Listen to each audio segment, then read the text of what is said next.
എന്താ ശ്യാമളെ, സന്യസിക്കാനാണ് ഉദ്ദേശം? അല്ല, ഉത്സവം ഒഴികെയുള്ള ദിവസങ്ങളിൽ ദൈവങ്ങളും നിശ്ചിത സമയമാകുമ്പോ ഉറങ്ങും എന്നാണല്ലോ സങ്കല്പം. ഇതിപ്പോ നേരെ ഒരുപാടായി.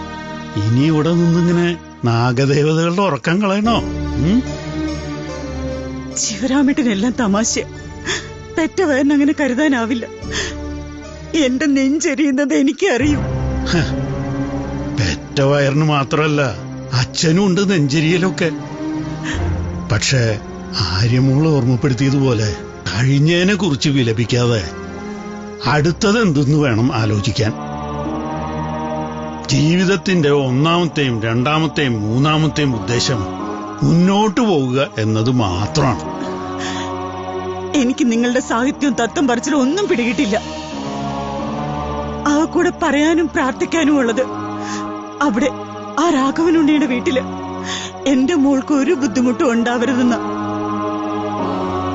അത് പറയാനാ ഞാൻ ഈ കാവിലോട്ട് വന്നത്. എല്ലാ പെൺകുട്ടികളും ആഗ്രഹിക്കുന്നത് പോലെ സമാധാനവും സന്തോഷമുള്ള ഒരു കുടുംബജീവിതം എന്റെ കുഞ്ഞിനും ഉണ്ടാവണം. അത്രേ വേണ്ടു.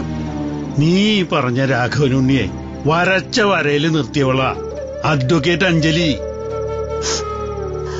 അവള് അഡ്വക്കേറ്റ് രാഘവനുണ്ണിയുടെ വീട്ടില് മോശാവൊന്നും കരുതവയ്യ.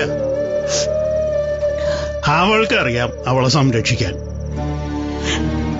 എന്നാലും അവള് പെട്ടെന്നങ്ങ് പോയപ്പോ എന്തോ ഇത് മനസ്സിൽ. സ്വാഭാവികം.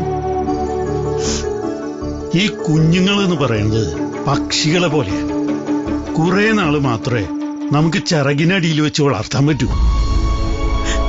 ചിറകിന് ബലം വെച്ച് പറക്കമുറ്റുമ്പോ അവര് പറന്നകന്നങ്ങ് പോവും. അഞ്ജലിയുടെ കാര്യത്തിലും നമ്മൾ അങ്ങനെ അങ്ങ് ചിന്തിച്ചാ മതി. ഇത് നമ്മളായിട്ട് ഒരു പയ്യന്റെ കയ്യിൽ ഏൽപ്പിച്ചാലും അവൾക്ക് നമ്മളെ വിട്ട് പോകേണ്ടി വരില്ലേ?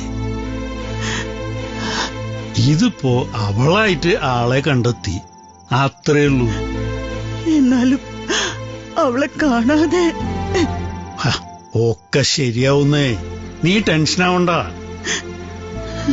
ഏതായാലും ഒരു കാര്യം ഉറപ്പാ, എന്തിന്റെ പേരിലായാലും എന്റെ കുഞ്ഞ് ആത്മഹത്യ ചെയ്യില്ല. അതിനുള്ള മനക്കരുത്തൊക്കെ അവൾക്ക് ഞാൻ നൽകിയിട്ടുണ്ട്.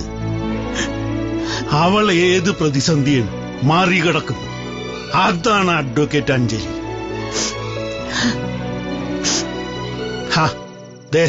നീ ഇനി അത് തന്നെ ആലോചിച്ച് നിൽക്കണ്ട.